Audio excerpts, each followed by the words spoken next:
Hello दोस्तों, स्वागत है आप सबका आपके अपने चैनल जीवन अर्थ। और आज की वीडियो का विषय है श्रीमद् भगवद गीता तीसरा अध्याय कर्मयोग और तीसरे अध्याय का महात्म्य। और प्लीज आप वीडियो को लाइक, शेयर और चैनल को सब्सक्राइब जरूर करें ताकि हम आपके लिए नई ज्ञान की अनमोल सुविचार वाली वीडियो बनाते रहे। धन्यवाद। तीसरा अध्याय कर्मयोग। दूसरे अध्याय में भगवान श्री कृष्ण ने आत्मतत्व समझाकर सांख्य योग का प्रतिपादन किया। बाद में समस्त बुद्धि रूप कर्मयोग के द्वारा परमेश्वर को पाए हुए स्थितप्रज्ञ सिद्ध पुरुष के लक्षण, आचरण और महत्व का प्रतिपादन किया। इसमें कर्मयोग की महिमा बताते हुए भगवान ने कर्मयोग का स्वरूप बताकर अर्जुन को कर्म करने को कहा। समत्व बुद्धि रूप कर्मयोग की अपेक्षा सकाम कर्म का स्थान बहुत नीचा बताया। समत्व बुद्धियुक्त पुरुष की प्रशंसा करके अर्जुन को कर्मयोग में जुड़ जाने के लिए कहा और बताया कि समत्व बुद्धियुक्त ज्ञानी पुरुष को परम पद की प्राप्ति होती है। यह प्रसंग सुनकर अर्जुन ठीक से तय नहीं कर पाया, इसलिए भगवान से उसका और स्पष्टीकरण कराने तथा अपना निश्चित कल्याण जानने की इच्छा से अर्जुन पूछता है। अथ तृतीयोऽध्याय।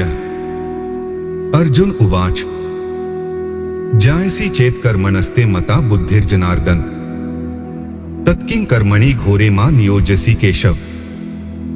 अर्जुन बोले, हे जनार्दन, यदि आपको कर्म की अपेक्षा ज्ञान श्रेष्ठ मान्य है तो फिर हे केशव, मुझे भयंकर कर्म में क्यों लगाते हैं? व्यामिश्रेणे वाक्येन बुद्धि मोह्यसीव में तदेकं वद निश्चित्य येन श्रेयोहमाप्नुयाम्। आप मिले हुए वचनों से मेरी बुद्धि को मानो मोहित कर रहे हैं, इसलिए उस एक बात को निश्चित करके कहिए जिससे मैं कल्याण को प्राप्त हो जाऊं। श्री भगवान उवाच लोकेस्मिन् द्विविधा निष्ठा पुरा प्रोक्ता मया नघ ज्ञानयोगेन सांख्याना कर्मयोगेन योगिना।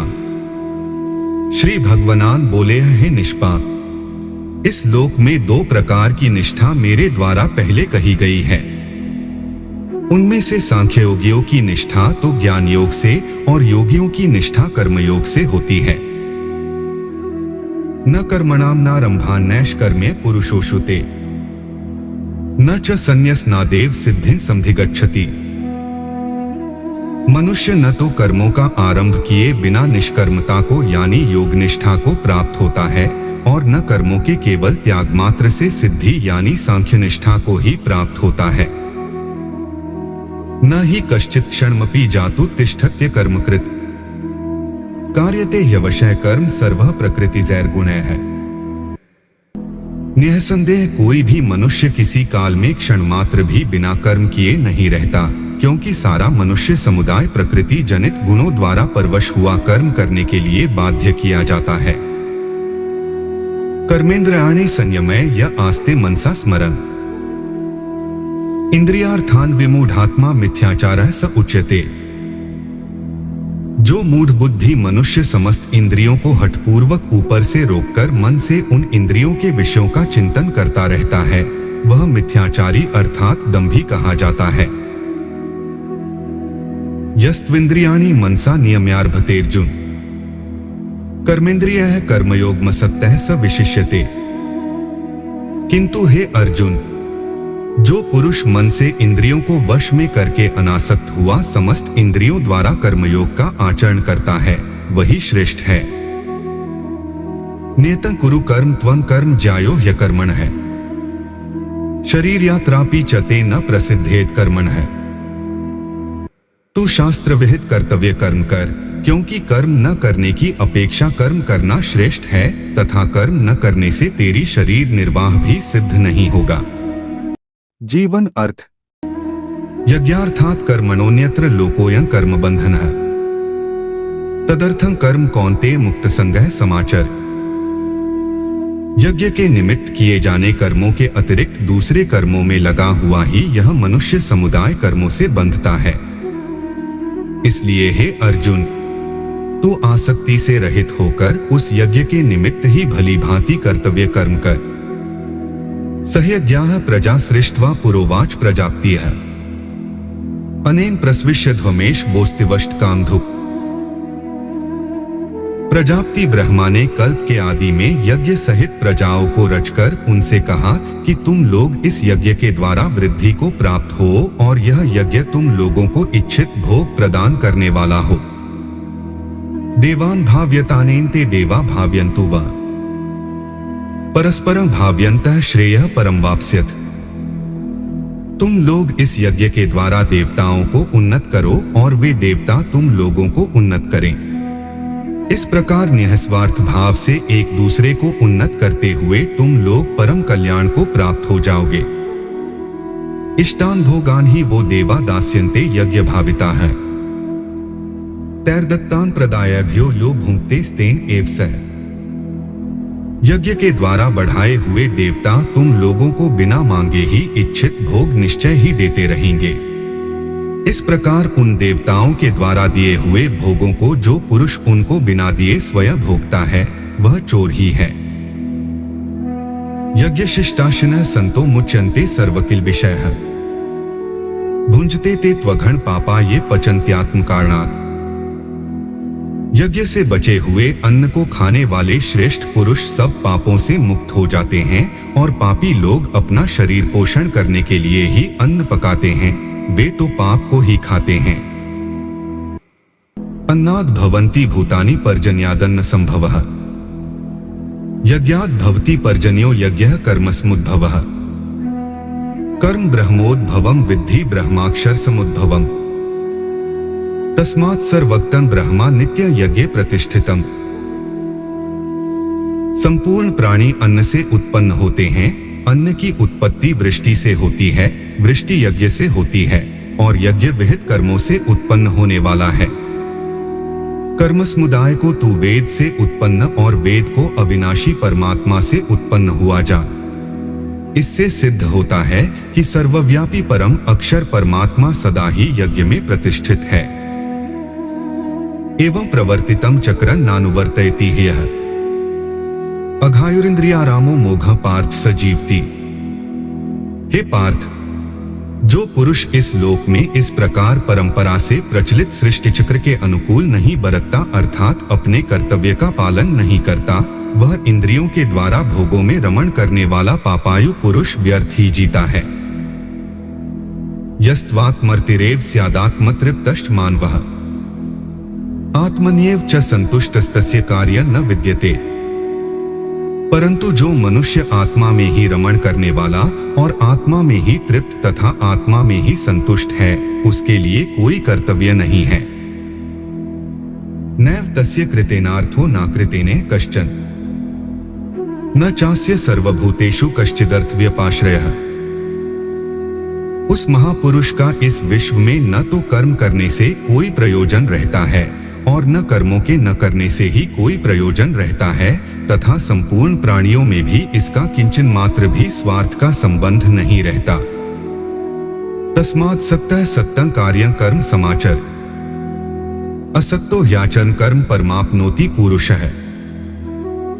इसलिए तू निरंतर आसक्ति से रहित होकर सदा कर्तव्य कर्म को भली भांति करता रहे, क्योंकि आसक्ति से रहित होकर कर्म करता हुआ मनुष्य परमात्मा को प्राप्त हो जाता है। कर्मणैव हि संसिद्धिमा स्थिता जनकादयः लोक संग्रह में वापि संपश्यन कर्तुमर्हसि। जनकादि ज्ञानी जन भी आसक्ति रहित कर्म द्वारा ही परम सिद्धि को प्राप्त हुए थे। इसलिए तथा लोक संग्रह को देखते हुए भी तू कर्म करने को ही योग्य है, अर्थात तुझे कर्म करना ही उचित है। यद्यदाचरति श्रेष्ठस्तत्तदेवेत्रो जनः स यत् प्रमाणं कुरुते लोकस्तदनुवर्तते। जीवन अर्थ। श्रेष्ठ पुरुष जो जो आचरण करता है, अन्य पुरुष भी वैसा वैसा ही आचरण करते हैं। वह जो कुछ प्रमाण कर देता है, समस्त मनुष्य समुदाय उसके अनुसार बरतने लग जाता है। न मे पार्थास्ति कर्तव्यं त्रिषु लोकेषु किंचन नान्वाप्तं वाप्तव्यं वर्त एव च कर्मणि। हे अर्जुन, मुझे इन तीनों लोकों में न तो कुछ कर्तव्य है, न ही कोई भी प्राप्त करने योग्य वस्तु अप्राप्त है, तो भी मैं कर्म में ही बरतता हूं। यदि यह न वर्तें जातु कर्मण्यन्द्रितः मम वर्तमानुवर्तन्ते मनुष्याः पार्थ सर्वशः। क्योंकि हे पार्थ, यदि कदाचित मैं सावधान होकर कर्मों में न बरतूं तो बड़ी हानि हो जाए, क्योंकि मनुष्य सब प्रकार से मेरे ही मार्ग का अनुसरण करते हैं। उत्सीदेवरी में लोका न कुर्या कर्म चेदहम संकरस्य च कर्ता स्यामुपहन्यामिमाः प्रजाः। इसलिए यदि मैं कर्म न करूं तो ये सब मनुष्य नष्ट भ्रष्ट हो जाएं और मैं संकर्ता का करने वाला हूं तथा इस समस्त प्रजा को नष्ट करने वाला बनूं। सक्ताः कर्मण्य विद्वांसो यथा कुर्वन्ति भारत कुर्याद विद्वांस तथा सक्तश्चिकीर्षुर लोक संग्रहे। हे भारत, कर्म में आसक्त हुए अज्ञानी जन जिस प्रकार कर्म करते हैं, आसक्ति रहित विद्वान भी लोक संग्रह करना चाहता हुआ उसी प्रकार कर्म करे। न बुद्धि भेदम जनेद ज्ञाना कर्म संगिना जोषेत सर्व कर्माणि विद्वान युक्तः समाचरन्। परमात्मा के स्वरूप में अटल स्थित हुए ज्ञानी पुरुष को चाहिए कि वह शास्त्र विहित कर्मों में आसक्ति वाले अज्ञानियों की बुद्धि में भ्रम अर्थात कर्मों में अश्रद्धा उत्पन्न न करे, किंतु स्वयं शास्त्र विहित समस्त कर्म भली भांति करता हुआ उनसे भी वैसे ही करवावे। प्रकृतेः क्रियमाणानि गुणैः कर्माणि सर्वशः अहंकार विमूढ़ात्मा कर्ताहमिति मन्यते। वास्तव में संपूर्ण कर्म सब प्रकार से प्रकृति के गुणों द्वारा किए जाते हैं, तो भी जिसका अंतःकरण अहंकार से मोहित हो रहा, ऐसा अज्ञानी मैं करता हूं ऐसा मानता है। तत्ववित्तु महाबाहो गुणकर्म विभाग्यो है गुणा गुणेषु वर्तन्त इति मत्वा न सज्जते। परंतु हे महाबाहो, गुण विभाग और कर्म विभाग के तत्व को जानने वाला ज्ञान योगी संपूर्ण गुण ही गुणों में बरत रहे हैं, ऐसा समझकर उनमें आसक्त नहीं होता।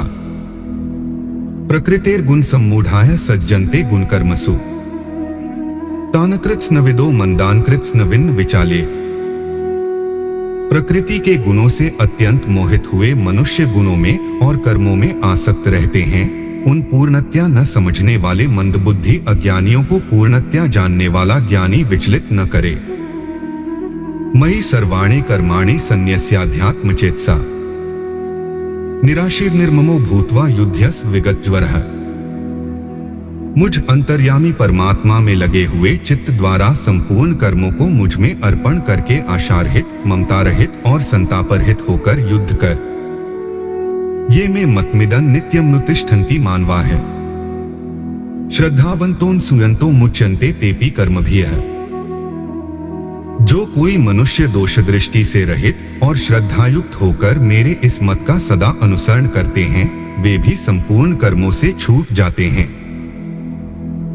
ये त्वेतद्भ्यसूयन्तो नानुतिष्ठन्ति मे मतम् सर्वज्ञाननिमूढ़ांस्तान् विद्धि नष्टांचेतसः। परंतु जो मनुष्य मुझ में दोषारोपण करते हुए मेरे इस मत के अनुसार नहीं चलते हैं, उन मूर्खों को तू संपूर्ण ज्ञानों में मोहित और नष्ट हुए ही समझ। सदृशं चेष्टते स्वस्याः प्रकृतेर्ज्ञानवानपि प्रकृति यान्ति भूतानि निग्रह की करिष्यति। सभी प्राणी प्रकृति को प्राप्त होते हैं, अर्थात अपने स्वभाव के परवश हुए कर्म करते हैं।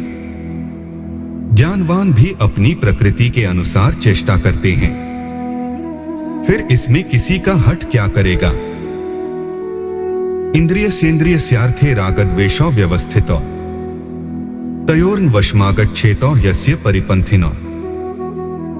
इंद्रिय के अर्थ में अर्थात प्रत्येक इंद्रिय के विषय में राग और द्वेष छिपे हुए स्थित हैं। मनुष्य को उन दोनों के वश में नहीं होना चाहिए, क्योंकि वे दोनों ही इसके कल्याण मार्ग में विघ्न करने वाले महान शत्रु हैं। श्रेयान् स्वधर्मो विगुण परधर्मात् स्वनुष्ठितात्। जीवन अर्थ स्वधर्मे निधन श्रेयः परधर्मो भयावहः। अच्छी प्रकार आचरण में लाए हुए दूसरे के धर्म से गुण रहित भी अपना धर्म अति उत्तम है। अपने धर्म में तो मरना भी कल्याणकारक है और दूसरे का धर्म भय को देने वाला है। अर्जुन उवाच अथ केन प्रयुक्तोऽयं पापं चरति पुरुषः अनिच्छन्नपि वार्ष्णे बलादिव नियोजितः। अर्जुन बोले, हे कृष्ण, तो फिर यह मनुष्य स्वयं न चाहता हुआ भी बलात् लगाए हुए की भांति किससे प्रेरित होकर पाप का आचरण करता है। श्री भगवान उवाच काम एष क्रोध एष रजोगुण समुद्भवः महाश्नो महापापमा विद्धेयन में वैरिणम। श्री भगवान बोले, रजोगुण से उत्पन्न हुआ यह काम ही क्रोध है। यह बहुत खाने वाला अर्थात भोगों से कभी न अघाने वाला और बड़ा पापी है। इसको ही तू इस विषय में वैरी जान। धूमेनाव्रियते वह्निर्यथादर्शो मलेंच यथोल्बेनावृतो गर्भस्तथा तेनेद्मावृतम। जिस प्रकार धुएं से अग्नि और मैल से दर्पण ढका जाता है तथा जिस प्रकार जेर से गर्भ ढका रहता है, वैसे ही उस काम के द्वारा यह ज्ञान ढका रहता है। आवृतम ज्ञान में तेन ज्ञानिनो नित्य वैरिणा कामरूपेण कौन्ते दुष्पूरेणान लेंच। और हे अर्जुन, इस अग्नि के समान कभी न पूर्ण होने वाले कामरूप ज्ञानियों के नित्य वैरी के द्वारा मनुष्य का ज्ञान ढका हुआ है। इंद्रियाणि मनो बुद्धिरस्याधिष्ठान मुच्यते एतैर्विमोह्यत एष ज्ञानमावृत्य देहिनम। इंद्रिया, मन और बुद्धि ये सब वास स्थान कहे जाते हैं। यह काम इन मन, बुद्धि और इंद्रियों के द्वारा ही ज्ञान को आच्छादित करके जीवात्मा को मोहित करता है। तस्मात् त्वमिन्द्रियाण्यादौ नियमय भर्तर्षभ पापमान प्रजहि ह्येनं ज्ञान विज्ञान नाशन। इसलिए हे अर्जुन, तू पहले इंद्रियों को वश में करके इस ज्ञान और विज्ञान का नाश करने वाले महान पापी काम को अवश्य ही बलपूर्वक मार डाल। इंद्रियाणि पराण्याहुरिन्द्रियेभ्यः परं मनः मनसस्तु परा बुद्धिर्यो बुद्धेः परस्तु सः। इंद्रियों को स्थूल शरीर से पर यानी श्रेष्ठ, बलवान और सूक्ष्म कहते हैं। इन इंद्रियों से पर मन है, मन से भी पर बुद्धि है और जो बुद्धि से भी अत्यंत पर है वह आत्मा है। एवं बुद्धेः परं बुद्ध्वा संस्तभ्यात्मानमात्मना जहि शत्रु महाबाहो कामरूपं दुरासदम्। इस प्रकार बुद्धि से पर अर्थात सूक्ष्म, बलवान और अत्यंत श्रेष्ठ आत्मा को जानकर और बुद्धि के द्वारा मन को वश में करके हे महाबाहो, तू इस कामरूप दुर्जय शत्रु को मार डाल। तीसरे अध्याय का महात्म्य। श्री भगवान कहते हैं, प्रिय जनस्थान में एक जड़ नामक ब्राह्मण था जो कौशिक वंश में उत्पन्न हुआ था। उसने अपना जातीय धर्म छोड़कर बनिए की वृत्ति में मन लगाया। उसे पराई स्त्रियों के साथ व्यभिचार करने का व्यसन पड़ गया था। वह सदा जुआ खेलता, शराब पीता और शिकार खेलकर जीवों की हिंसा किया करता था। इसी प्रकार उसका समय बीतता था। धन नष्ट हो जाने पर वह व्यापार के लिए बहुत दूर उत्तर दिशा में चला गया। वहां से धन कमाकर घर की ओर लौटा। बहुत दूर तक का रास्ता उसने तय कर लिया था। एक दिन सूर्यास्त हो जाने पर जब दसों दिशाओं में अंधकार फैल गया, तब एक वृक्ष के नीचे उसे लुटेरों ने धर दबाया और शीघ्र ही उसके प्राण ले लिए। उसके धर्म का लोप हो गया था, इसलिए वह बड़ा भयानक प्रेत हुआ। उसका पुत्र बड़ा ही धर्मात्मा और वेदों का विद्वान था। उसने अब तक पिता के लौट आने की राह देखी। जब वे नहीं आए तब उनका पता लगाने के लिए वह स्वयं भी घर छोड़कर चल दिया। वह प्रतिदिन खोज करता, मगर राहगीरों से पूछने पर भी उसे उनका कुछ समाचार नहीं मिलता था। तदंतर एक दिन एक मनुष्य से उसकी भेंट हुई जो उसके पिता का सहायक था। उस जीवन अर्थ से सारा हाल जानकर उसने पिता की मृत्यु पर बहुत शोक किया। वह बड़ा बुद्धिमान था। बहुत कुछ सोच विचार कर पिता का पारलौकिक कर्म करने की इच्छा से आवश्यक सामग्री साथ ले उसने काशी जाने का विचार किया। मार्ग में 7-8 मुकाम डालकर वह 9वें दिन उसी वृक्ष के नीचे आ पहुंचा जहां उसके पिता मारे गए थे। उस स्थान पर उसने संध्योपासना की और गीता के 3 अध्याय का पाठ किया। इसी समय आकाश में बड़ी भयानक आवाज हुई। उसने पिता को भयंकर आकार में देखा, फिर तुरंत ही अपने सामने आकाश में उसे एक सुंदर विमान दिखाई दिया जो तेज से व्याप्त था। उसमें अनेकों क्षुद्र घंटिकाएं लगी थीं। उसके तेज से समस्त दिशाएं आलोकित हो रही थीं। यह दृश्य देखकर उसके चित्त की व्यग्रता दूर हो गई। उसने विमान पर अपने पिता को दिव्य रूप धारण किए विराजमान देखा। उनके शरीर पर पीतांबर शोभा पा रहा था और मुनिजन उनकी स्तुति कर रहे थे। उन्हें देखते ही पुत्र ने प्रणाम किया। तब पिता ने भी उसे आशीर्वाद दिया। तत्पश्चात उसने पिता से यह सारा वृत्तांत पूछा। उसके उत्तर में पिता ने सब बातें बताकर इस प्रकार कहना आरंभ किया है, बेटा, दैववश मेरे निकट गीता के 3 अध्याय का पाठ करके तुमने इस शरीर के द्वारा किए हुए दुस्त्यज कर्म बंधन से मुझे छुड़ा दिया। अतः अब घर लौट जाओ, क्योंकि जिसके लिए तुम काशी जा रहे थे वह प्रयोजन इस समय 3 अध्याय के पाठ से ही सिद्ध हो गया है।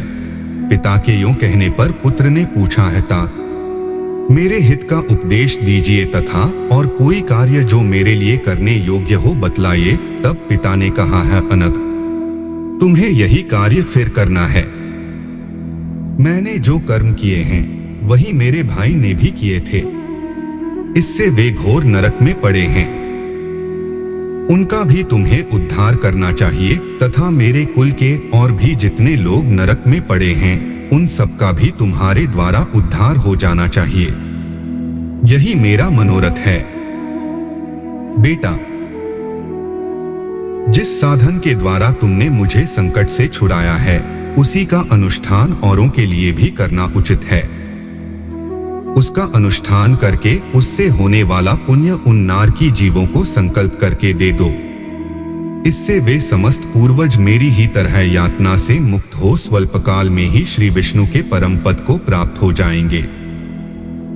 पिता का यह संदेश सुनकर पुत्र ने कहा है, तात, यदि ऐसी बात है और आपकी भी ऐसी रुचि है तो मैं समस्त नारकी जीवों का नरक से उद्धार कर दूंगा। यह सुनकर उसके पिता बोले है, बेटा, एवंस्तु तुम्हारा कल्याण हो। मेरा अत्यंत प्रिय कार्य संपन्न हो गया। इस प्रकार पुत्र को आश्वासन देकर उसके पिता भगवान विष्णु के परम धाम को चले गए।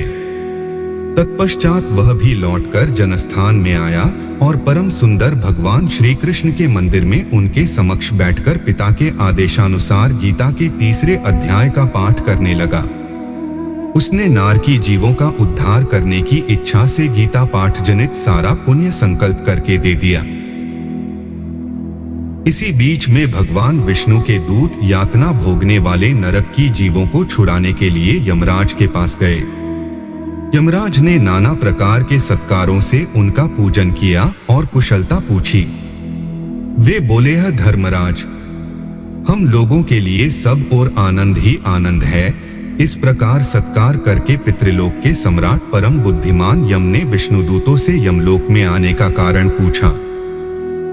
तब विष्णुदूतों ने कहा है, यमराज, शेषशय्या पर शयन करने वाले भगवान विष्णु ने हम लोगों को आपके पास कुछ संदेश देने के लिए भेजा है। भगवान हम लोगों के मुख से आपकी कुशल पूछते हैं और यह आज्ञा देते हैं कि आप नरक में पड़े हुए समस्त प्राणियों को छोड़ दें। अमित तेजस्वी भगवान विष्णु का यह आदेश सुनकर यम ने मस्तक झुकाकर उसे स्वीकार किया और मन ही मन कुछ सोचा। तत्पश्चात मदोन्मत्त नारकी जीवों को नरक से मुक्त देखकर उनके साथ ही वे भगवान विष्णु के वास स्थान को चले। यमराज श्रेष्ठ विमान के द्वारा जहां क्षीरसागर हैं वहां जा पहुंचे।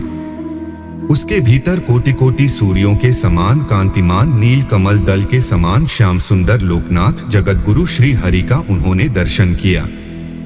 भगवान का तेज उनकी शया बने हुए शेषनाग के फणों की मणियों के प्रकाश से दुगना हो रहा था। जीवन अर्थ था। वे आनंदयुक्त दिखाई दे रहे थे। उनका हृदय प्रसन्नता से परिपूर्ण था। भगवती लक्ष्मी अपनी सरल चितवन से प्रेमपूर्वक उन्हें बार बार निहार रही थीं। चारों ओर योगीजन भगवान की सेवा में खड़े थे। ध्यानस्थ होने के कारण उन योगियों की आंखों के तारे निश्चल प्रतीत होते थे। देवराज इंद्र अपने विरोधियों को परास्त करने के उद्देश्य से भगवान की स्तुति कर रहे थे। ब्रह्मा जी के मुख से निकले हुए वेदांत वाक्य मूर्तिमान होकर भगवान के गुणों का गान कर रहे थे। भगवान पूर्णतः संतुष्ट होने के साथ ही समस्त योनियों की ओर से उदासीन प्रतीत होते थे। जीवों में से जिन्होंने योग साधन के द्वारा अधिक पुण्य संचय किया था, उन सबको एक ही साथ वे कृपा दृष्टि से निहार रहे थे। भगवान अपने स्वरूप भूत अखिल चराचर जगत को आनंदपूर्ण दृष्टि से आमोदित कर रहे थे। शेषनाग की प्रभा से उद्भासित और सर्वत्र व्यापक दिव्य विग्रह धारण किए नील कमल के सदृश श्याम वर्ण वाले श्रीहरि ऐसे जान पड़ते थे मानो चांदनी से घिरा हुआ आकाश सुशोभित हो रहा हो। इस प्रकार भगवान की झांकी के दर्शन करके यमराज अपनी विशाल बुद्धि के द्वारा उनकी स्तुति करने लगे। यमराज बोले हैं, संपूर्ण जगत का निर्माण करने वाले परमेश्वर, आपका अंतःकरण अत्यंत निर्मल है। आपके मुख से ही वेदों का प्रादुर्भाव हुआ है। आप ही विश्वस्वरूप और इसके विधायक ब्रह्मा हैं। आपको नमस्कार है। अपने बल और वेग के कारण जो अत्यंत दुर्धर्ष प्रतीत होते हैं, ऐसे दानवेंद्रों का अभिमान चूर्ण करने वाले भगवान विष्णु को नमस्कार है। पालन के समय सत्वमय शरीर धारण करने वाले विश्व के आधारभूत सर्वव्यापी श्रीहरि को नमस्कार है। समस्त देहधारियों की पातकराशि को दूर करने वाले परमात्मा को प्रणाम है। जिनके ललाटवर्ती नेत्र के तनिक सा खुलने पर भी आग की लपटें निकलने लगती हैं, उन रुद्र रूपधारी आप परमेश्वर को नमस्कार है। आप संपूर्ण विश्व के गुरु, आत्मा और महेश्वर हैं। आथ समस्त वैष्णवजनों को संकट से मुक्त करके उन पर अनुग्रह करते हैं। आप माया से विस्तार को प्राप्त हुए अखिल विश्व में व्याप्त होकर भी कभी माया अथवा उससे उत्पन्न होने वाले गुणों से मोहित नहीं होते। माया तथा मायाजनित गुणों के बीच में स्थित होने पर भी आप पर उनमें से किसी का प्रभाव नहीं पड़ता। आपकी महिमा का अंत नहीं है, क्योंकि आप असीम हैं, फिर आप वाणी के विषय कैसे हो सकते हैं? आथ मेरा मौन रहना ही उचित है। इस प्रकार स्तुति करके यमराज ने हाथ जोड़कर कहा है, जगतगुरु, आपके आदेश से इन जीवों को गुणरहित होने पर भी मैंने छोड़ दिया है। अब मेरे योग्य और जो कार्य हो उसे बताइए। उनके यूं कहने पर भगवान मधुसूदन मेघ के समान गंभीर वाणी द्वारा मानो अमृत रस से सींचते हुए बोले हैं, धर्मराज, तुम सबके प्रति समान भाव रखते हुए लोगों का पाप से उद्धार कर रहे हो। तुम पर देहधारियों का भार रखकर मैं निश्चिंत हूं। आथ तुम अपना काम करो और अपने लोक को लौट जाओ। यूं कहकर भगवान अंतर्धान हो गए। यमराज भी अपनी पुरी को लौट आए।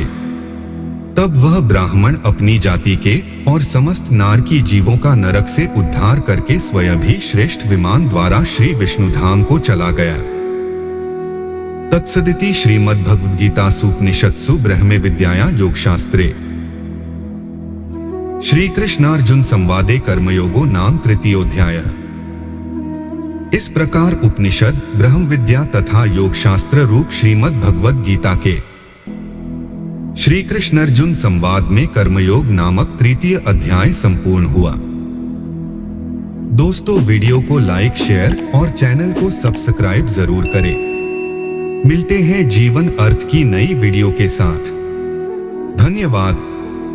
जीवन अर्थ आपको विश्व स्तर से संग्रहित ज्ञान की अनमोल सुविचार जानकारी हिंदी में प्रदान करता है। इन सुविचारों से हम इंसान में सोचने के नजरिए और जीवन जीने के ढंग में सुधार लाने का प्रयास कर रहे हैं। महत्वपूर्ण, हमारे वीडियो उपयोगी जानकारी प्रदान कराते हैं। ये सलाह का विकल्प नहीं है। किसी भी परिस्थिति में निर्णय लेते समय हमेशा कृपया अपने विवेक से काम लेना चाहिए। धन्यवाद।